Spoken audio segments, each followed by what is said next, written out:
Tere, olen Kristo Raik, discgolfi liidi treener ja koostöös Kiaga toome teieni teise osa, milles me räägime siis discgolfi ketastest ja lähme kohe esimese ketta juurde. Peamiselt on discgolfis kolm erinevat kettatüüpi, on putter, on keskmaa ketas ja on driver ehk siis kiirem ketas. Alustame kõigepealt putteritest. Mille järgi on võimalik ära tunda putter, on see, et putter on alati kõige laiem äärega. Lisaks sellele putter meenutab natuke nagu sellist frisbit, võib-olla ranna frisbit. Ja putter on nendest ketastest siis kõige aeglasem. Ja põhjus, miks see ketas aeglane on sellepärast, et ketta äär on nii palju lai, et ketta õhu läbivus on raskendatud tänu sellele, et see äär on lai. Järgmine ketas, millest me räägime, on keskmaa ketas. Ja keskmaa ketta tunneb ära selle järgi, et keskmaa ketas on oluliselt teravama äärega, mis tähendab seda, et ketas on kiirem, ketas lendab kaugemale, ketas hõljub natukene paremini. Ja kolmas ketas on meil driver.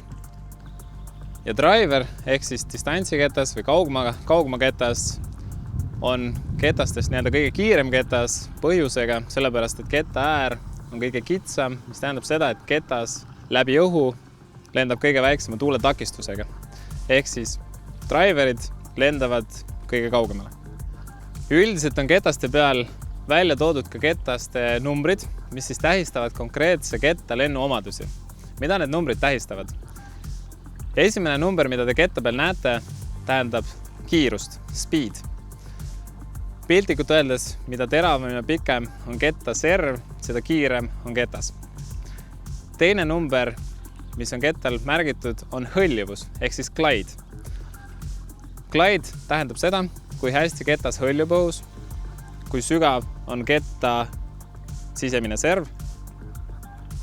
Ja piltlikult öeldes, mida laiem on see serv, seda suurem tuulepadi tekib siia ketta alla, seda paremini ketas hõljub. Kolmas number, mida te ketta peal näete, on turn, ehk siis pööramine. See tähendab seda, et kui visata ketas käest välja, kas siis tagant või eest käega, siis kui palju ta läheb üle. Viimane number ketta peal tähistab fade'i, mis see tähendab, on see, et kui palju ketas tuleb tagasi lõpus. Mida ma soovitan jälgida, kui soetad endale ketast ja kui soovite saada sellist võimalikult sirgjooneliselt lendavat ketast, siis tuleks jälgida ketaste peal kahte viimast numbrit. Näiteks kui ketta eelviimane number, mis tähendab siis turni, ja kui ketta viimane number fade on näiteks 0 ja 0, siis see tähendab seda, et ketas võiks olla üsna sirgjooneliselt lendav ketas. Vastupidiselt võib olla kolmas number -1 ja viimane number 1. Samamoodi tähistab võrdsuspunkti, ehk siis ketas võiks lennata võimalikult sirgelt. Seega, järgmine asi, millest me räägime, on siis ketta nurgad. Võib-olla olete kuulnud, raja peal inimesed räägivad haiseritest, räägivad flattidest, räägivad anhaiseritest. Mida need täpsemalt tähendavad? Igal siis ketta nurgal on antud siis oma nimetus ja kui sa näed sellisel kujul, et ketta nurk on allpool, siis see tähendab haiserit. See tähendab seda, et ketas väljub su käest umbes sellised nurgad ja ketas feidib tagasi sisse poole.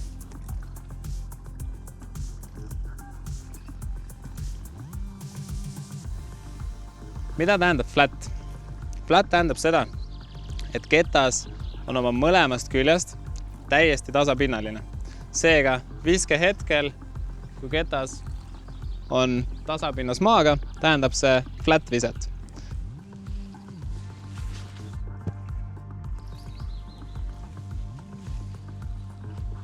Ja kolmas peamine nurk, mida siis kettal kasutatakse, on anhaiser, mis tähendab seda, et kui ketta nurk on vastupidiselt haiserile, välimine serv on kõrgemal, see tähendab anhaiserit ja ketas lendab rohkem paremale poole.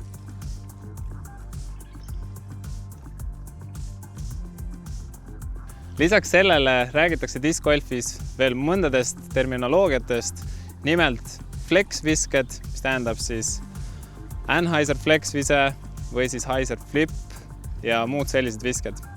Haiser flip tähendab seda, et ketas visatakse käest haiserist välja ja ketas läheb siis üle oma horisontaalse joone ja hakkab vajuma paremale poole.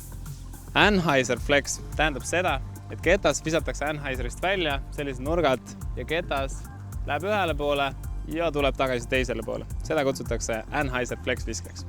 Selleks korraks jälle kõik. Selles osas rääkisime üle ketastest, terminoloogiast. Kui sa ei ole vaadanud veel eelmist videot, milles rääkisime discgolfi eetikast ja reeglitest, siis tšekka, vaata üle. Ja juba järgmises osas räägime tagantkäe tehnikast ja siis juba lähme asja juurde.